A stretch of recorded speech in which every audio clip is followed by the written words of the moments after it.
Ne flasim për bullizmin në shkollë. Dhe zakonisht studimet bëhen nga mësimdhënës ose studiues të cilët nuk vijnë nga fusha e psikologjisë. Dhe një temë e tillë, nëse nuk trajtohet edhe nga perspektiva e edukimit, edukatorëve, po edhe psikologëve, nuk do të sjellë përgjigje të duhura për sistemin e arsimit.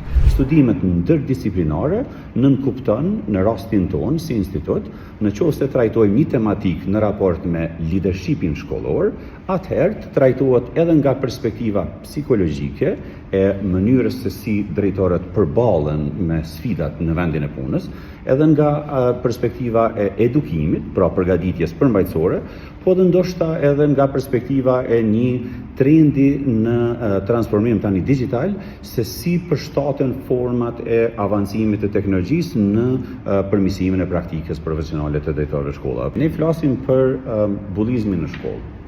Dhe zakonisht studimet bëhen nga mësimdhënës ose studiues të cilët nuk vijnë nga fusha e psikologjisë.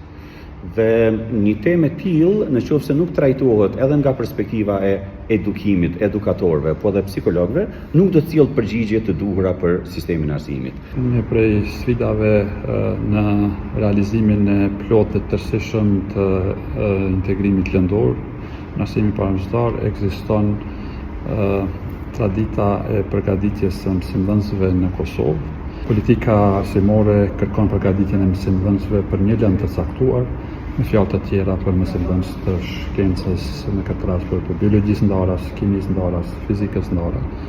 Ndërsa trendi i integrimit lëndor në Evropë gjithandej, por edhe kërkesa për një mësim më efektiv është që të bëhet sa më shumë integrimi në 2 apo 3 landë.